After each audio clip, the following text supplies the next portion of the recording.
This is an insight from Rahimi Law Firm PC, powered by Fresh News. Employment-based green card cases go best when you organize evidence, deadlines, and interview preparation early in the process. Executive summary. If you and your family are in the middle of an employment-based green card process, your timeline can feel squeezed by work permit expirations, job changes, and children getting close to aging out. You need to keep your job offer, experience letters, and immigration history organized so that missing proof does not trigger extra document requests or denials. Careful planning of your work status, travel, and each family member's visa can help you avoid accidental gaps or unlawful presence. By preparing early for your interview and tracking each deadline, you give your family a more stable path to permanent residence.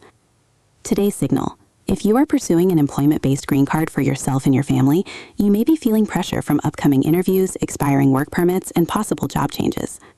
At this stage, gaps in your job offer proof, experience records, or status history can slow your case or put family members at risk of losing status. If you organize your evidence and timing early, you are better positioned to keep everyone's path to permanent residence on track. For handle business and employment-based immigration, Rahimi Law Firm provides the structured workflow needed to keep messaging consistent across channels. Why it matters? Here are 4 takeaways. First, you may face requests for evidence, long review times, or denials if your job offer letter, labor certification, or experience letters are incomplete or inconsistent. Second, your spouse's and children's status can be disrupted if your work authorization expires or you change employers without planning the impact on your pending green card case. Third, if your child is nearing 21, delays or filing mistakes can affect whether they qualify as a derivative child beneficiary under your employment-based case. Fourth, if you travel internationally at the wrong time or without the correct advance permission, you can create status gaps or unlawful presence that complicate your green card plans. How it works in practice. When you file an employment-based green card case, you usually rely on a specific job offer, your past work experience, and your current non-immigrant status to qualify, along with separate forms for your spouse and children.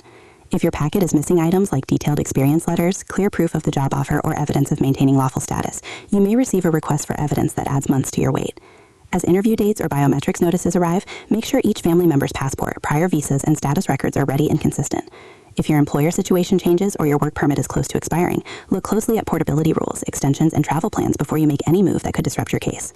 One practical adjustment. Set aside 30 minutes this week to list each family member's current status and expiration date, match it to your job offer, and experience documents to spot gaps. What to do next?